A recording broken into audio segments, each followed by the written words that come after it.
Hi, everybody. Welcome. We're here today with Lori Aach and myself, Shifra, and it's so exciting that everyone is going to be joining us, those of you that do join us today. I just want to talk a little bit about this exciting new series that we're going to start partaking in. It's called Let's Get Real. And the reason why Sarah and I decided to start this new series is because so many of us go through situations in life or life circumstances, and there are times when we feel completely alone and we feel like, that this is only happening to me and I'm the only person that's ever experienced something like this. And that can be very isolating, and it could be a feeling of like, I don't have a support system.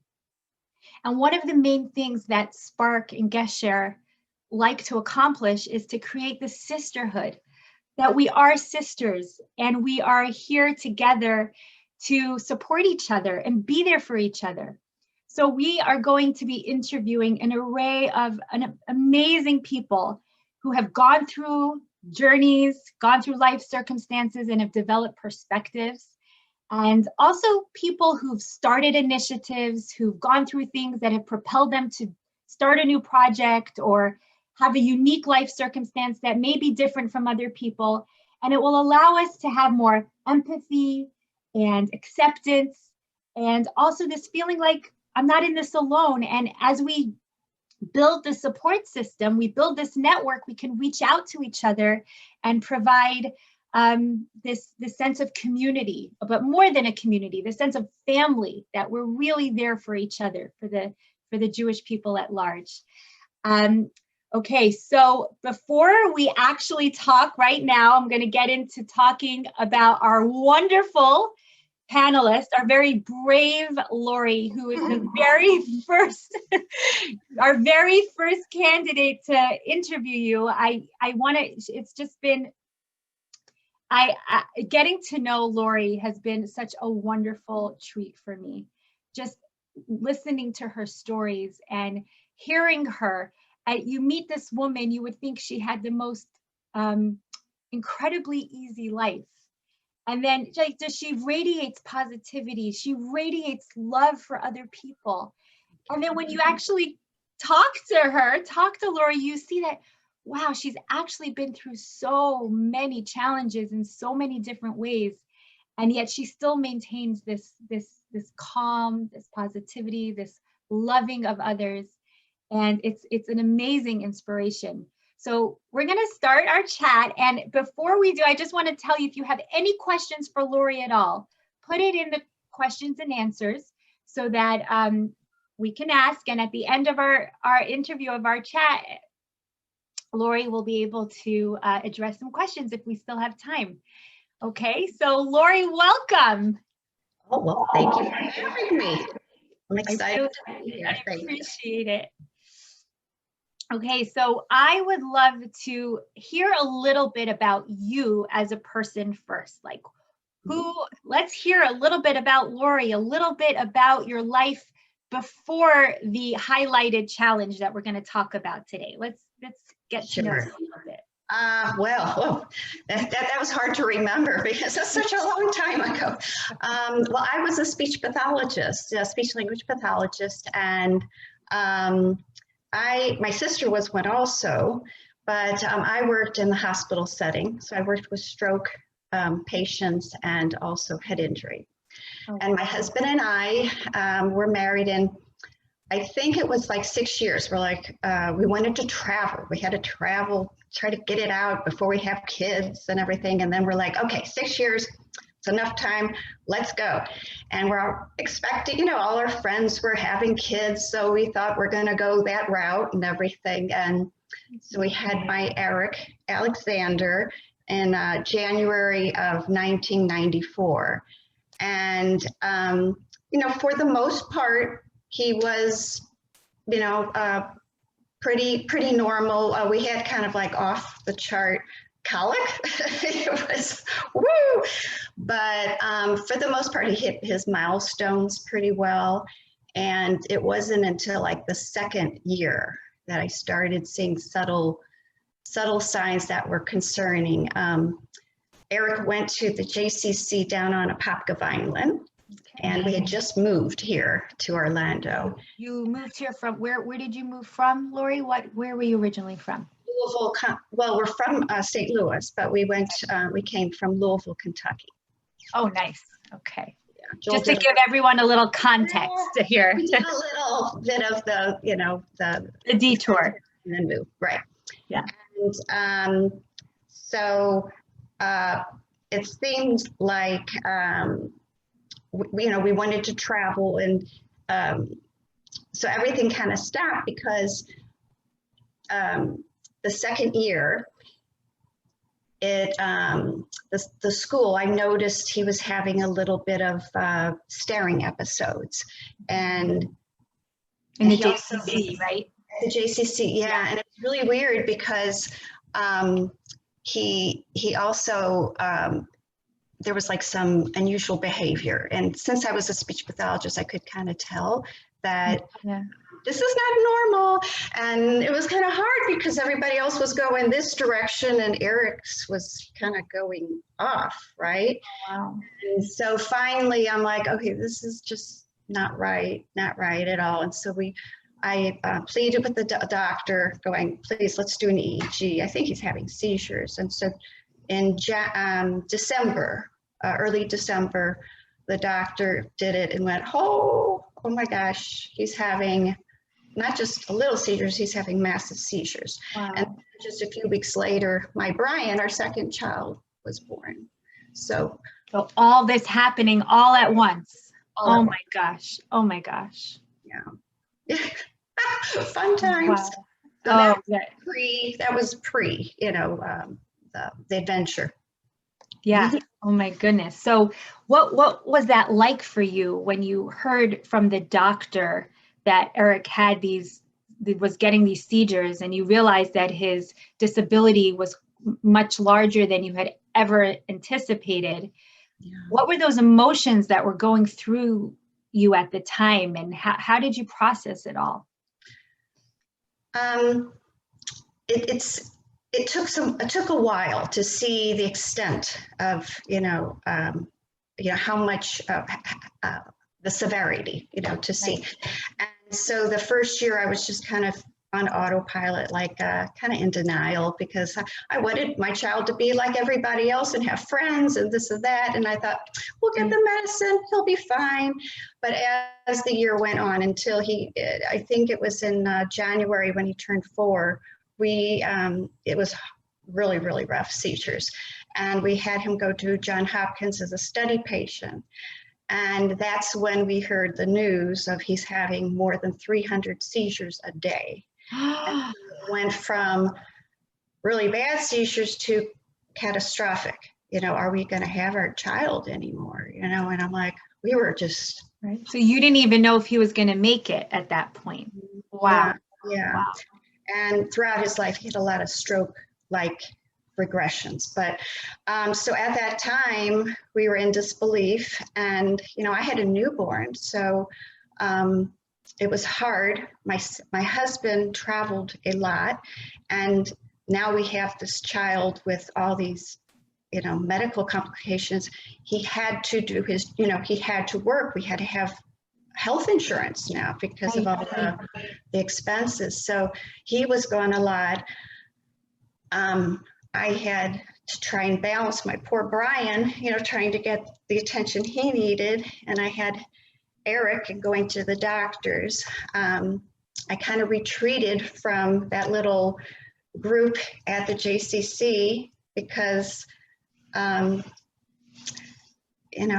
was just, I could see that my child needed special care, and they were going this way and my son was going this way. And it just became very lonely, and it's not them, it was me. I just kind of retreated into my hole. I was afraid to go to Temple because Eric started having all these behaviors and autism characteristics. And I'm like, I can't take him. So, I needed to talk to God, and why is this happening? And And I think I was literally, I think I was like, Joel and I were like mourning the loss of the child we thought we were going to have, right? Yeah. And so at that point, when we saw it was the catastrophic epilepsy, I think I went through all those stages of grief. I was in denial, and I was angry, and I was bargaining. Okay, well, maybe if we get this medicine and this, then he's not going to be that behind, and he'll be able to do all the things that I always had dreamed of. And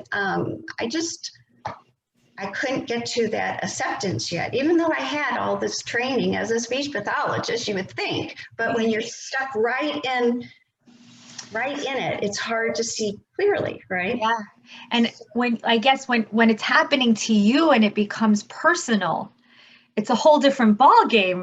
It's right. Because this is your experience. And so many of us think, well, this could never happen to me. It could happen to this person and this person. But when you have to come to terms with it, no, this is actually my experience, that must have been very, very challenging for you. Yeah. I always said, I didn't want to go this way. I want to go back here like everybody else, but we didn't have a choice. So I look back at that time and I'm like, boy, that was really, really, those early years were so rough. And I'm like, how did we get through them? And all I could think about is, I had family support. I didn't have any family here. So as they said, I did a lot of crying and talking and on the phone or this, that.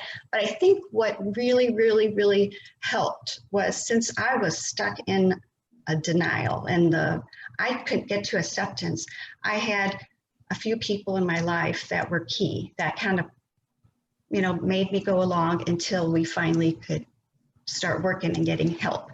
And I think my sister, she was a speech pathologist with children. One of my best friends, Mitch, who was a pediatric ER doctor, they were the ones who were doing the research, and they were like, come on, Lori, come on, let's keep going. Pulling you, you've got this. Exactly. This is not like normal. Like, it's not like a medicine this is going to be a big thing. We got to keep going. And then Joel's cousin actually worked in special ed, and also our neurologist, who didn't have the best bedside manner, but I needed that. Do you see what I'm saying? I needed to go, wake up. This is not going to help if you're just in la land. Right. Pick yourself up and let's get going, because let's be healthy. You be healthy, your family will be healthy. Let's start helping Eric. So sometimes we need that tough love, where it may not look or feel so pretty at the time, but it propels us into action. Right. Doesn't feel good, but that's what we need. Yes. Like a personal trainer that says, come on, you got this. Another mile, you can do it. So Lori, I can imagine having this pull between trying to take care of a newborn, your son Brian, and also dealing with Eric's disabilities. And as time went on, it seems like you started to realize that they were more and more. How were you able to cater to both, to take care of Brian, that he got what he needed, but at the same time take care of everything else that Eric needed from you? That must have been very overwhelming. Yeah. I mean, obviously, as I said, it wasn't a 50-50. I had a lot of mother's guilt at that time. I didn't have a lot of help early on, but I finally realized, I'm one person, and I hired a mother's helper, and she was my first angel that I found. And she was a young Brazilian nurse.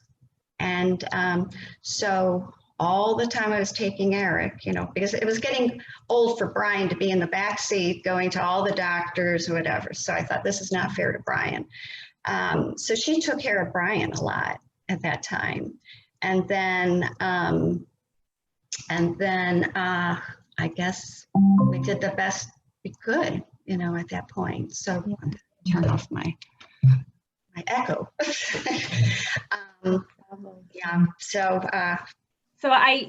as you're talking, you mentioned that, that you stopped going to temple because, you just didn't feel comfortable going there anymore. I'm curious to know, were there any other challenges that you faced that may not be so obvious to an onlooker, but that you had to go through as a result of Eric's disability? What other challenges did you face? Well, the most obvious one was, the seizures, because throughout his whole life, he's going to be 27. Mentally, just give you an idea, he's like 2 years old. He's had a lot of brain damage.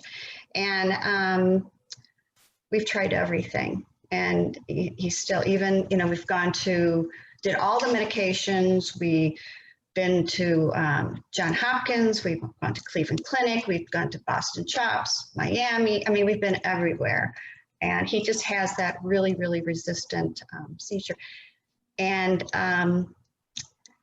we even had to move, believe it or not. I couldn't control, well, first of all, that was the seizures. And then the other big challenge is his behavior. And I think some of it had to do with he's having a lot of activity, and we found out it was the area with behavior and emotions.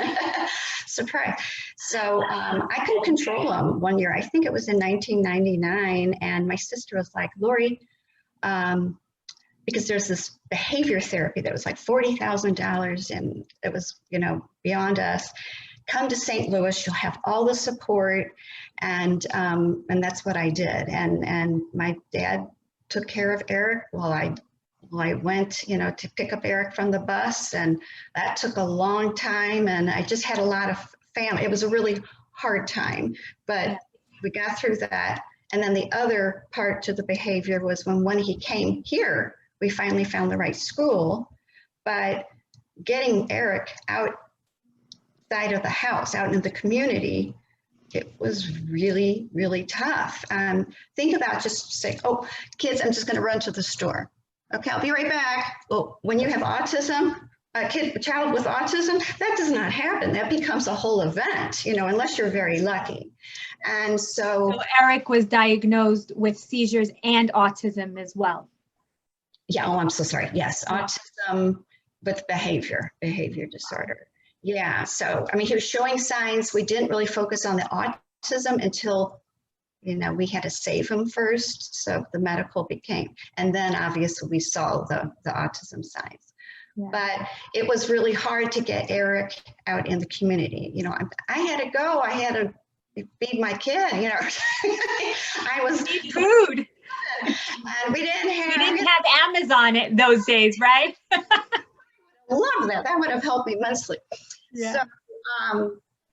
So I had to think about how could I do this. And so, I learned with behavior training, schedules. And so Eric loved anything fire related. He wanted to be a fire boy. So we visited tons of fire stations, and he wore a fire shirt and everything. So I thought, okay, I'm going to use this fire fixation, because with autism, a lot of times they have this fixation. And so if I wanted to go somewhere, I had a plan and have, the reward. Going to the fire station, they're like, you're here again, huh? Sweet.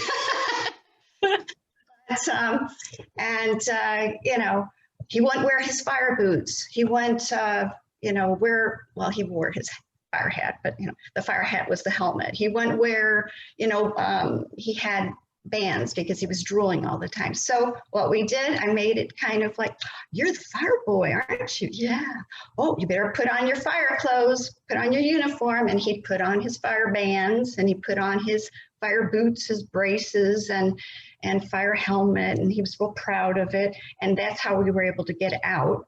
But it still was hard. But if he knew, at the end, he was going to get that fire something, reward, then life was a little bit easier. That became your coping mechanism. Yeah. You had to know what was going to work.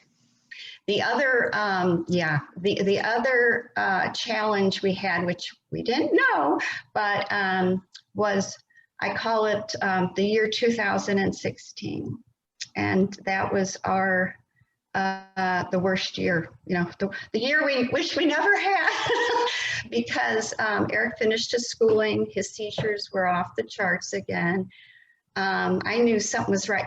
He always had the behavior and tantrums or whatever, but these were very unsafe. I got bruises. It was really rough. At one point, because he was probably physically older. He wasn't physically small anymore. So I'm assuming that. Yeah, I mean, I have to hold him down and stuff, but this was on a different level. He would take things and throw them, and I had to keep a behavior log of all of it to prove, I need help, we're in crises. I had to call police in a 3-month period 13 times to be rescued, whether from my house or we're in the car at the restaurant and I'm afraid to drive home because, something could happen. So the police were like, we have got to Baker Act him. And Baker acting is, he's taken away in handcuffs. I mean, I was crying and everything, into the car and put in a behavioral hospital until they figured. But the thing is Eric, with his fixation for fire, rescue, and police, when they were putting on handcuffs, he's like, look at my handcuffs. He thought it was a reward. He didn't even realize. Oh my gosh. Yeah, when he came out of his rage and seizure or whatever he was doing, he's like, hi, police. He didn't get this whole thing. Right. So here I'm crying and he's going into the back of the car, the police car. And I'm like, exciting day in his life. And then he did realize later, he's, now to this day, he's like, oh, I don't want the police, It made out eventually. But, okay, so that was traumatic for me. And he laughed, usually it's just like 3 days you're there, and he had to be there 3 weeks. And here's a mentally young little child with adults in this not the great situation. Scary place. And so after that, Lori, I'm just trying to imagine, as a mom who loves their child so much, to have to watch them go through that when it's not even their fault, because they don't have the mental capacity to realize what they're doing.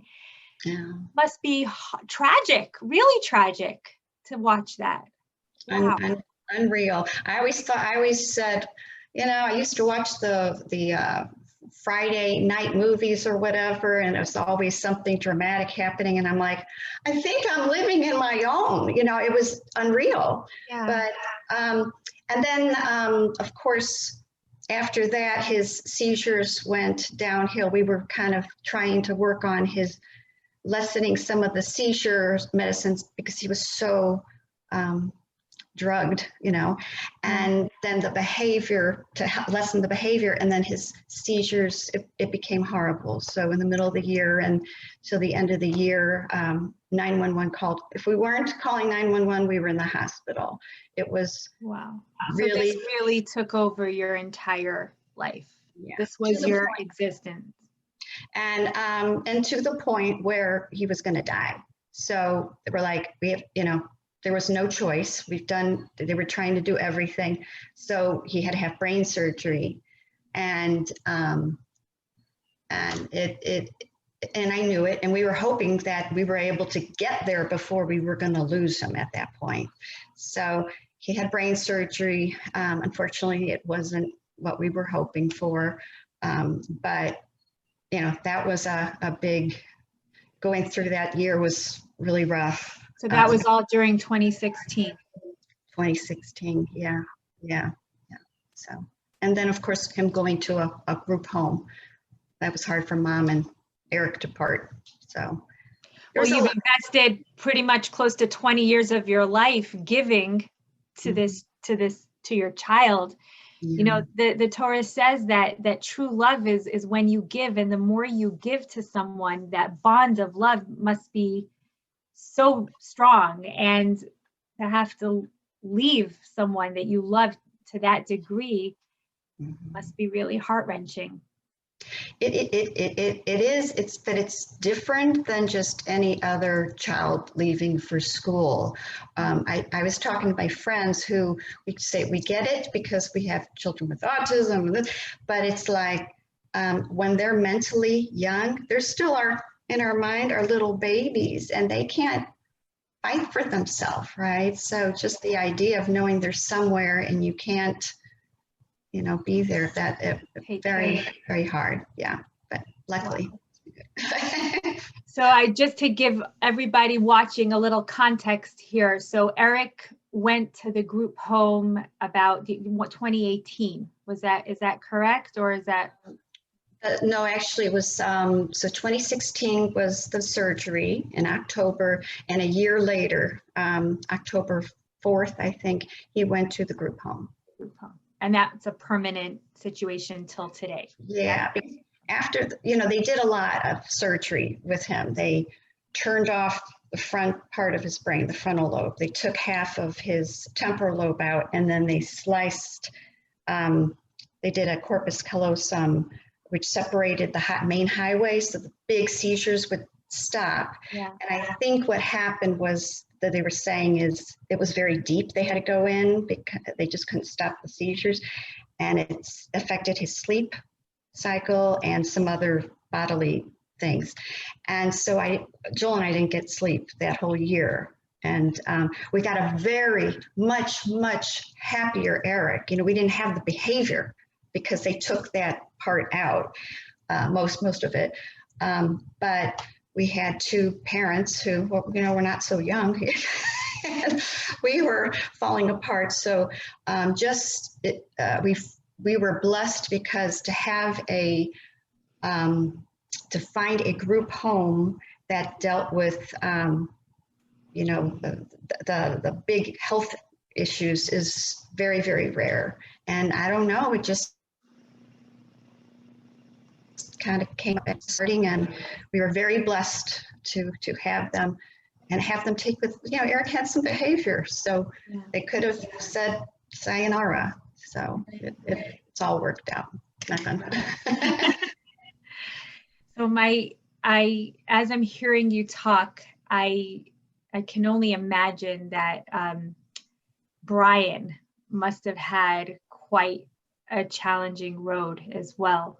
Would you mind sharing with us a little bit about how he was impacted and,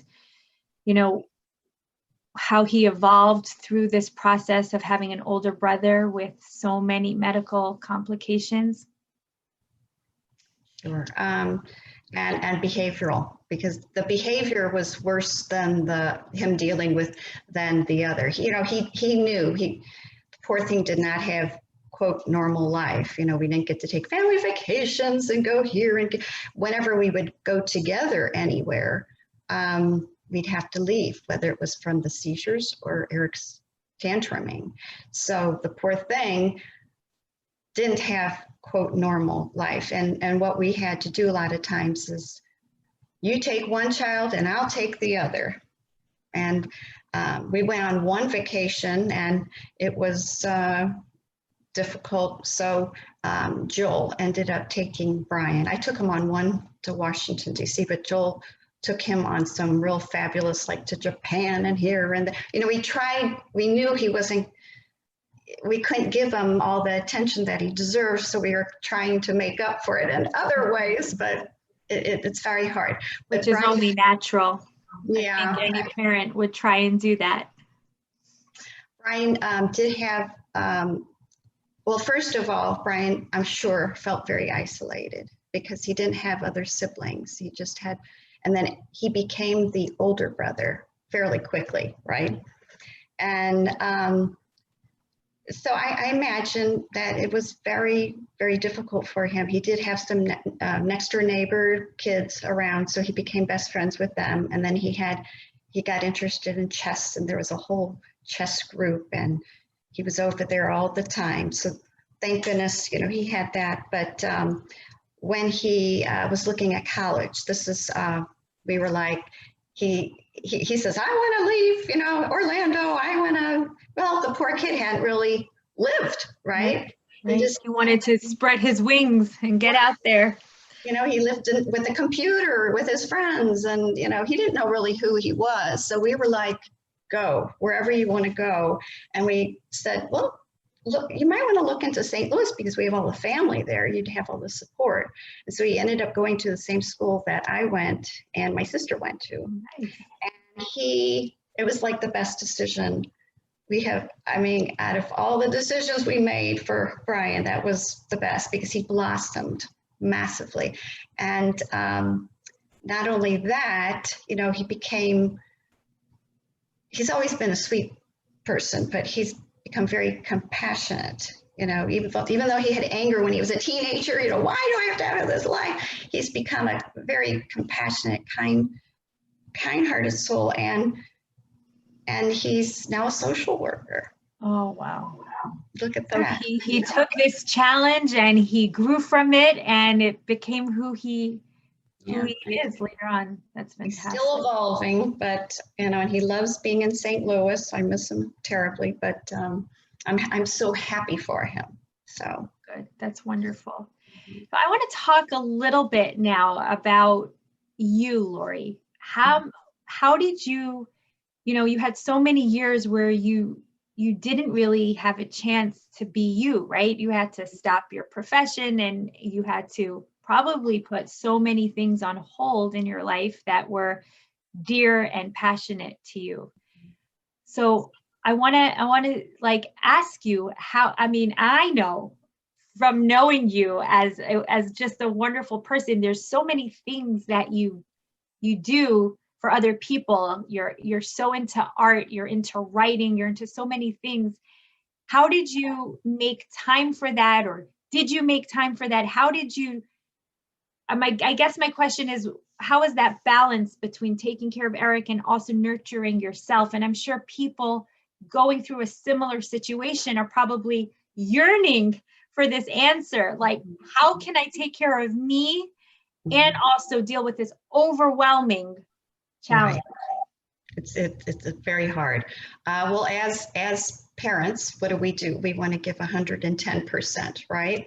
And you often kind of forget about this person here, their health, everything. And so for quite a while, I had respite help, you know, here and there, but in the early years, I didn't have a lot, and I was getting very burned out. But I just didn't get the help, you know, I should have. So when I started getting more help, I remember what my dad said to me. He said, you know, you don't smile anymore. You know, you don't laugh anymore. You're not the same Lori I knew. And he's like, God, if I could do anything, I'd give my life for Eric to have, so you could have a normal life. So I kept on thinking about that. And I was kind of depressed, you know, at that point, because I'm like, you know, you go through the motions every day.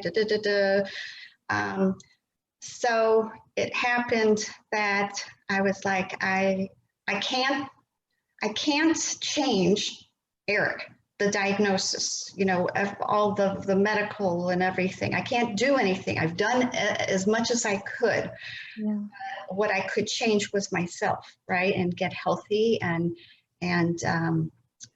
find who I kind of forgot myself, find myself again. So that was the Groupon I had told you about, right? Yeah. And one day, I don't know, I was just reading, I guess I was starting to look at Groupons, and it was for aerial arts. And I was like, what are aerial arts? And so I started researching them, and that's like, if anybody's heard of aerial tissue or aerial silks, they climb like from Cirque du Soleil, and they do the flips and Those look so cool. And I think like I could never do that in a million years, but it's beautiful to watch. There's also a whole bunch of stuff. And I think I used to be a gymnast when I was real little. And I think that appealed to me because, of course, like my husband, my mom were like, are you sure you want to do that? It's kind of dangerous. And I think I was like, I need to feel life again. I need to feel like I'm living. And just that thrill. I mean, I was safe when I was doing it. You know, of course, I wasn't being crazy and throwing my body somewhere. But when I did it, it was like going to this class, and I went as often as I could. made the biggest impact in my life. Okay, so I found an outlet, basically. That's what it was. I was able to realize I can't be in here 24/7 because I'm not seeing everything clearly. I'm not happy. I'm probably not a very good mother at that point, you know? So by stepping outside, oh my God, the whole world, you know, I saw color again, right? And there was this family, this Ariel family, to this day, we're all still very close and everything. Laughing, it was just so wonderful. But like waking up from a bad dream, you finally, you felt alive. And then when I'd come home, I was able to step out, so I kind of was recharged. So I could come back. Maybe I have more energy. Maybe I smiled more. I don't know. And I'm not saying that things were all beautiful now. You know, no, Right. School was really hard, right? Yeah. Whenever you have all that, but I got a little break. And the other most important thing I have to say is by me having an outlet and getting away, you know, having some support so I can get away, I started seeing my son in a very different way. Instead of waking up, okay, let's get the medicines, let's do this autopilot. Oh, here goes the behavior. Okay, let's let it go through the, you know, the whole thing. Yeah. I started going, oh my God, Eric, he's really funny. Did you hear what he just said? This, and I just saw him as a person with this great personality, this fire boy personality. Is so funny with all his animals and everything. And then I don't know, it was very kind of cathartic for me, very therapeutic. And I just started writing his, like, oh yeah, remember when he did this? And I just started writing. And that writing led to more stories and more stories. And I was putting them on social media. And what it ultimately led to, because I actually was writing when Eric was in, I did in 2012, I started Ariel, and his surgery wasn't until 2016. So I've been writing a lot. And even when Eric was in the hospital, stuff would come to me, songs would come to me, even music. I can't read music.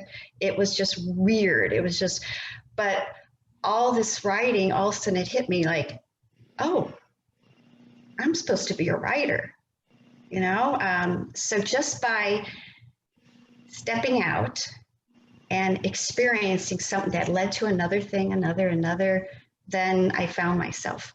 Amazing. I think what you're saying right now is so powerful and crucial, not just to moms with children who have special needs, right? But to all moms. Like this is resonating with me too. I have 5 children at home, and when I give to them without thinking about myself and I don't take the time to fill my own cup, then I'm not a very good mom to them. And I'm doing them a better service, and I'm being a better mother by taking that time away from them, totally away from them, and going on a trip with women, or going to an exercise class, or taking time to write, or have coffee with a friend. All the things you're mentioning, I think, are so important, such golden nuggets of advice for all moms out there. So thank you, Lori. That's very thank you. I used to feel so guilty about it because we have the Jewish guilt, right? Yep. But you're not alone on that. But once I started doing it, I'm like, I don't want to give this up. I just feel too good. So it's a win-win for everybody, I think. Totally. And then your whole life has this extra spunk, you know, and you, like you were saying, you get to notice your children's personalities. They're no more chores anymore. They're exciting people to be with. And it just pours over into all areas. So that's a big one. That's a really big one. So as we're wrapping up and its time is getting a little bit away from us, which is a great thing, because I could talk to you forever, Lori. You're so fascinating. I want to ask you, when, you know, going through your whole experience and looking back at it now, Mm-hmm. were there some things that you would have done differently? Mm-hmm. And what advice or wisdom or tools could you give women who are going through similar struggles right now? What could you share that will hopefully help us as moms to get through situations that look like yours? Sure.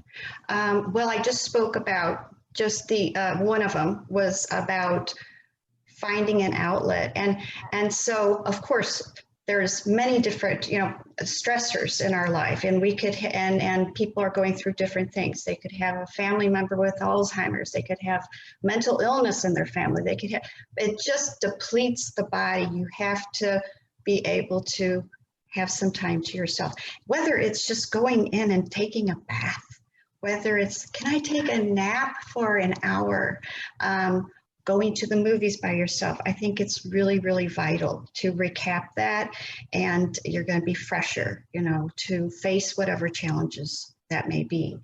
The other thing I guess I've been really talking about is just that support, which is critical. And I told my husband, I was thinking about it, I said, I'm calling them find your cheerleaders, because you know how, there's family and friends, and there's always some of those people that had a really, really bad day. You don't want people to tell you what to do. You just want them to listen. Okay, find that cheerleader. You need that one. And another one would be, for instance, when I was in my little denial going, I had Mitch and Robin and everybody trying to get me out and having me go the correct route, the more appropriate route. Tough loved ones. Tough love. Got it. Yeah. So, and then as far as support, I had respite people, and I don't know if everyone can have respite, but babysitting or something where even with my husband, my in-laws and my family, they would take care of the kids while we take a vacation. Well, it didn't happen that often because we had it was kind of stressful with the seizures, but that was good. And then I had my autism family, right? I did, because remember early on I was saying I was so scared to get out in the community. Yes. Well, if you have a whole bunch of kids with autism and the parents, I mean, it's actually funny because we're like, okay, let's go. One of us is going to blow. So I don't know who it is, but we'll all help each other. And that was just, oh my God, that was that feeling of belonging. Right. So if you just can belong to the group. Yes. And no one's judging you. And if you could find people that are like that, are going through something similar, then obviously, that's going to help. I had my aerial group, my family. And then, okay, so I want to say one thing. Rachel Prue, I hope you're listening. Rachel Prue was in two of my families or sisterhoods. She was Eric's a PT, physical therapist. When Eric, had a lot of stroke-like regressions. So he was like a baby, couldn't do anything. And she helped him. We went to the Academy for Autism with her, and she was even there with his surgery. She's been everywhere. So she knew our journey, excuse me. And so she thought, and then when Eric went to a home, she knew I was, having a rough time. Yeah. So she thought, I think Lori could benefit for going with a group of ladies to Israel, bonding and having this new experience. And so initially I'm like, oh, no, because I was embarrassed. I was embarrassed because I hadn't been to temple, and I kind of stepped away for so long. But everybody, Shifra was our leader with Laura. Everybody was just so kind and loving. And I said, we went to Israel I and could just hug Rachel right now yeah, because firstly, she's so incredible and I am so grateful that she convinced you to come oh along. yeah. Well, then I heard Bonnie was coming. So I heard Bonnie, oh, okay, I'll come. And it was the best experience. Oh my God, it was just so wonderful. And now we're with Gesher and Spark. I'm involved with, I love it. I joined a temple and we did the hollow bakes and we did this. And also I have to give a plug for my good friend Yael Weinstein, because I've been doing for the year Melton classes, learning about Judaism. So it has been a huge, thing in my life, and I appreciate Rachel was responsible for that. But she was part of both sisterhoods. But those are really important as far as those two areas. Yeah. So you're saying that sisterhood, having that support system, having your cheerleaders, and also the outlet, making sure that while you're going through a stressful time, to always somehow, even if it's a short amount of time, make time for yourself and do the things that you love so you don't lose yourself. Right. Yeah.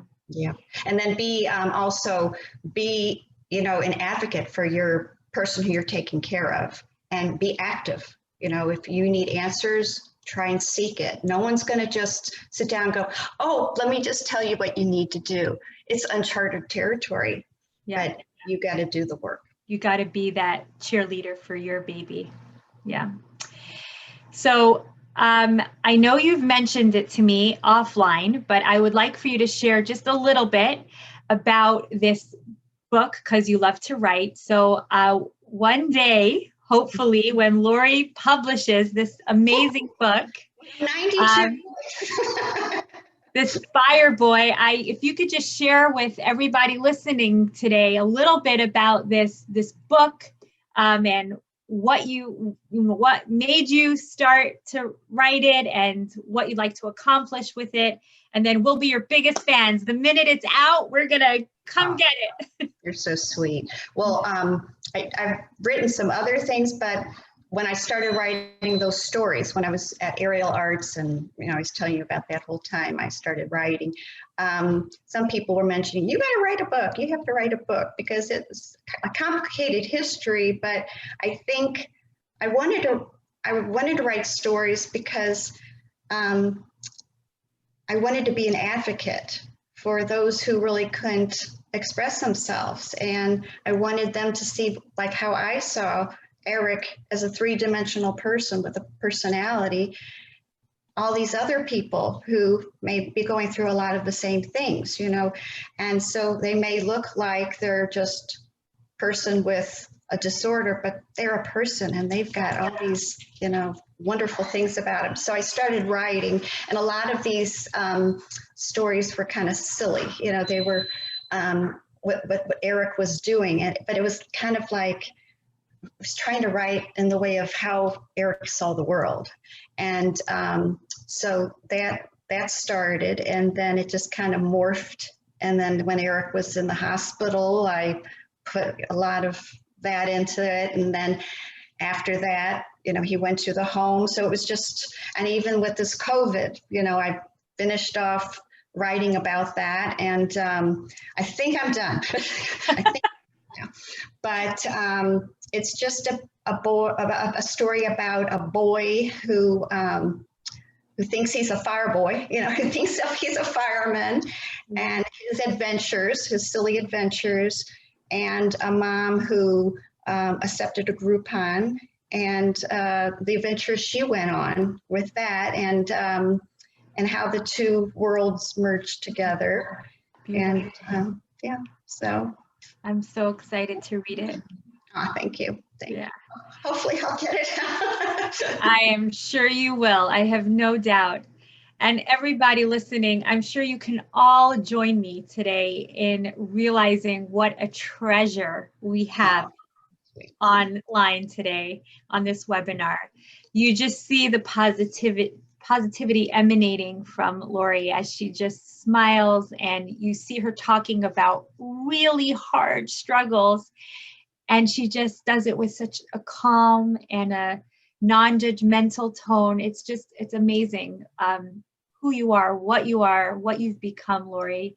And it's been an honor to get to know you, and that I now can call you my friend. I'm just so grateful for that. And I'm so grateful that you accepted to join us. We had an amazing, amazing trip to Israel together, an emotional, wonderful experience. Never forgetting. Yeah. Yeah. So just a little recap. If in the chat, you can see there is Lori's contact information. So her email and phone number. If you want to reach out to Lori, I know that she would be more than happy to talk to you. Any, advice she can give you if you are going through something like her situation, or even a little parallel, not exactly the same. And we just all want to be there for each other. Just like Lori was saying, the way she got through it was through this support system, through her sisterhood. So let us be that for you. So if you're going through something that you're struggling with, please reach out to Sarah, myself, Lori, so we can get you in touch with the right people. And also, I would like to just let you know that the next few Thursdays coming up, we're going to continue to introduce some very interesting people on our Let's Get Real, our Let's Get Real series. And we just are so looking forward to having you join us again. Lori, thank you for taking the time out of your day to talk to us. Thank you so much. I appreciate you inviting me and for me to share my little journey. Yeah, an inspiring journey, absolutely. And please, next time we see Eric, I don't know, when is that gonna, do you have any idea? Not yet. Yeah, unfortunately. Yeah. Okay. But he's safe, so I have to remember that. He's safe. Yeah, thank God. Thank God for that. All right, everyone, have a wonderful Thursday, and you can catch at 7 p.m. today. You can catch this interview on Facebook Live on the Spark page as well. All right, everybody, take care. Have a good afternoon. Bye-bye.